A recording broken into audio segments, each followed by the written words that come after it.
ஆடி மாதம் ஏன் அம்மனுக்கு உகந்த மாதம் தெரியுமா? ஆடி முதல் மார்கழி வரையிலான 6 மாதமும் தேவர்களுடைய இரவு பொழுது அப்படிங்கறது ஆன்மீக நம்பிக்கை. ஆடி மாதத்துலதான் தட்சிணாயன புண்ணிய காலம் தொடங்குகிறது. உலக உயிர்கள் அனைத்தையும் காத்து அருள் புரியும் சூரியன் கடகராசியிலிருந்து தெற்கு நோக்கி பயணிக்க தொடங்குகிறது. எனவேதான் இதை கற்கடக மாதம் அப்படின்னு சொல்லப்படுது. கடகராசி சந்திரனுக்கு உரியது. சிவ அம்சமான சூரியன் சக்தியின் அம்சமான சந்திரனுடன் ஒன்று சேர்ந்து கற்கடகத்தில் சஞ்சரிக்கும் போது சக்தியான அம்பாளின் பலம் அதிகரிக்கிறது.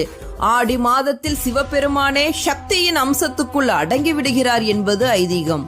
அதனாலதான் ஆடி மாதம் அம்மன் வழிபாட்டுக்கு உகந்த மாதமா சொல்லப்படுது. ஆண்டாள் அவதரித்ததும் ஆடிப்பூரத்தன்றுதான்.